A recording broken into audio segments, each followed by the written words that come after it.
সংগ্রামে যুক্ত হয়ে, এই আন্দোলনে যুক্ত হয়ে, ইনসাফের লড়াইয়ে যুক্ত হয়ে, বৈষম্যমুক্ত বাউফল নির্মাণের এই কাজে যুক্ত হয়ে ইতিমধ্যে অসংখ্য বিভিন্ন দলের নেতাকর্মীরা এই দলের সাথে একাত্মতা ঘোষণা করেছেন। তারই ধারাবাহিকতায় আমরা বলেছিলাম আমাদের সামনে আরো অনেক চমক আছে। আলহামদুলিল্লাহ, আমরা কোনো রাজনৈতিক দলের প্রতি কোনো বিদ্বেষ ছড়ানোর জন্য নয়, একেবারে নিজে বুঝে সচেতন সজ্ঞানে তিনি শুধুমাত্র ইসলামের বিজয়ের জন্য, আল্লাহর দ্বীনের বিজয়ের জন্য, ইসলামকে ভালোবেসে একজন মানুষ হযরত ওমর রাদিয়াল্লাহু তাআলা যেমন ইসলামকে বুঝে শুনে তিনি চিন্তা জ্ঞান করে ইসলামের বিজয়ের জন্য সমস্ত ভয় ভীতি উপেক্ষা করে এগিয়ে গিয়েছিলেন,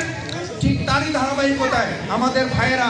চেষ্টা করছেন সেই পথেই অনুসরণ করে নিজেদের ভুল ত্রুটি, মানুষ হিসাবে আমাদের সকলেই আছে, সেই ভুল ভ্রান্তিগুলো থেকে মুক্ত হয়ে আমরা একমাত্র আল্লাহর জন্য, দেশের জন্য, দেশের স্বাধীনতা সার্বভৌমত্বের জন্য আমাদের প্রিয় বাউফলকে ঐক্যবদ্ধ বাউফলে পরিণত করে আধুনিক উন্নত মডেল, রাজনীতির বিভাজন মুক্ত, বিভেদ মুক্ত, হিংসা বিদ্বেষ গালাগালি মুক্ত একটা বাউফল গড়ে তোলার লক্ষ্যে আজকেও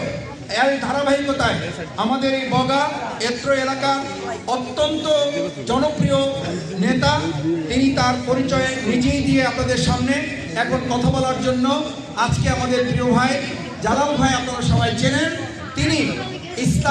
ইসলামী আন্দোলন, দেশের স্বাধীনতা সার্বভৌমত্ব, বাউফলকে আগামী দিনে উন্নত আধুনিক মডেল বাউফল করার জন্য তিনি এই দাঁড়িপাল্লা প্রতীককে বিজয় করার জন্য সিদ্ধান্ত নিয়ে গোসল করে আনন্দের সাথে